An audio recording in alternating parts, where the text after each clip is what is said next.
Have you ever been talking to somebody, everything goes great, everything's cool, let's say you're kicking it for a couple months and then just go ghost on you? Oh yeah, all the time. Everyone. All the time. All the time. Okay. All the time. You know what? I can say all the time. Talk about it, talk about it. Go ahead, talk about it. I'm definitely not someone that falls very easily, but I have been seeing people that I thought I was like, oh, this is it. We're gonna be in a committed relationship. He just may be my baby daddy. Who knows? Right. But then all of a sudden I was like ghosted on, and I didn't do anything wrong. It was just in terms of like, why and how. So if anyone can tell me why and how, please let me know. Right, because you were making love while he was fucking. But did you ever find out later what was the No! I mean, at this point, I don't even care. But it's my over question now. is this, right? My question is this: do you feel like maybe how you met him is what played a part? Let's say social media, right? He's looking at you. He slid in my DMs. So I'm saying he's looking at you, and you looked at his Instagram, he looked at yours, and you start fantasizing. You built this person up in your mind, right? Do you feel like the buildup of social media kind of like hinders that because it kind of like sets you up for like a disaster? Do you feel like social media plays a part in that? I think so, because I think, our generation, we're so consumed by social media and consumed with what we see before we necessarily like get to know someone in a sense, especially in person. So like you said, like we all of a sudden like look through their social media, and we're like, oh, look at this. Oh, I can picture myself in that car. Oh, I can picture myself with their family. Oh, like you're fantasizing all this stuff, and then you actually talk to them, and it's different. Do you think like that's the reason why millennials have a hard time maintaining relationships? Because I mean, if you think about it, we all are so technologically inclined with our phones. We sometimes forget how to have a simple conversation. So do you think that could be a reason why I agree with that. Yeah, Honestly, I like to communicate. I honestly don't like texting. Call me, hit me up. Yeah. I don't meet girls that say that. Because you're a millennial. You having a whole bitch laying next to him, a whole family laying next to him texting you. Just don't FaceTime me though. Don't FaceTime me without a warning. You can call me, but don't FaceTime me. That's messed up. No high five for that. Nah, you gotta make an appointment. That's a date. Nah, I love FaceTime. I love FaceTime. Unless you've been my man for a couple months, so you can FaceTime me at any time of the day. Right, I feel you on that. You gotta cheers to that. If a man can't accept you without the weave, without the makeup, and you say, oh, let me prep for this FaceTime, what are you doing with him? Hold on. Fresh, when it's new and exciting. Yeah, but wait, hold on. Is this for fucking or relationship?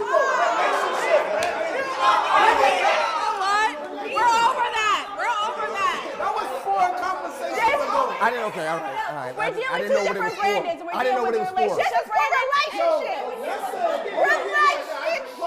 I agree. Table, Brandon likes to fuck. We get it. Likes to fuck. I agree. I didn't know what it was for. You've been talking to somebody on social media and they look bomb, and you meet them in person and they don't look nothing like their fucking social media Photoshop that's picture. Are you still gonna fuck? You still gonna continue the date? Or are you gonna be mad? Are you leaving? That happened to me. It was horrible. I know she was big, but she was bigger in person. That bothered me.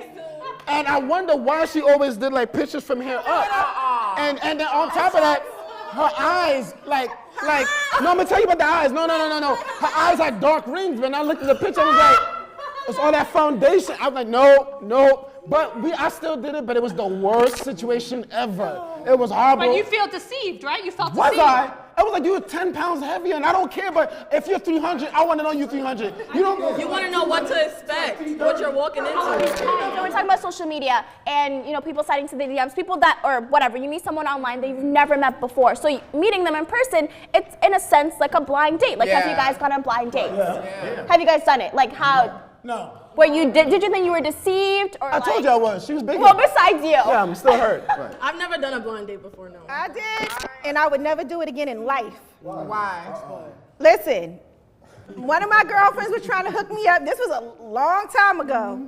And she hooked me up. I went to go on this date, and she hooked me up with somebody.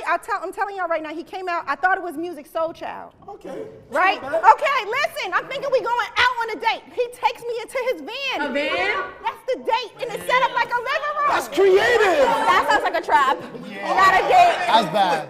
I was waiting for him to sing, y'all. I'm telling y'all, in the van.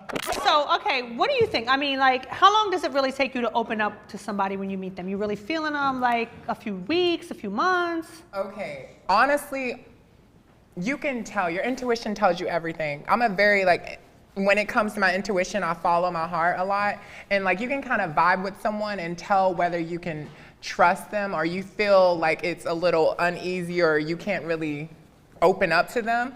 Especially with guys that you're interested in, you can tell whether they have a warm heart or not. So I feel like it's all about your vibe, and if you have a lot of common interests and just the vibe. Yeah, chemistry is everything. Like chemistry is everything. You can tell who you can tell certain things to.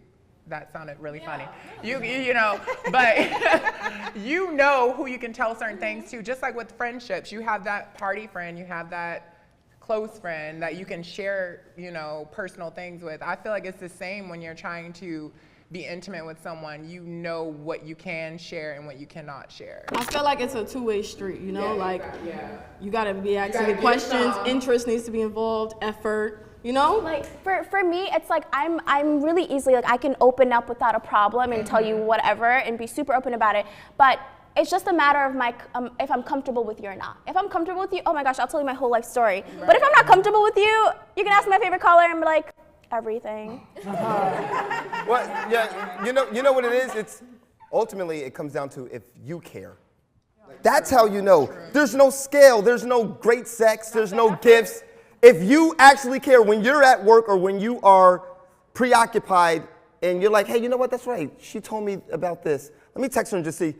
At that moment, that's when you've opened up. But you know what? That's true, because when you ask someone, like when you tell them you made it home safe or you say goodnight, if they don't reply, then you know you can't tell them nothing because they don't care about you. They don't care that you made it home. Being a very guarded person, the only way that I open up, it starts with consistency. Exactly. And if you're not consistent, you get in a shell from me. I'm kind of like, my mind is somewhere else. It's all about consistency. When you're inconsistent, I can't open up to someone who's not consistent with me.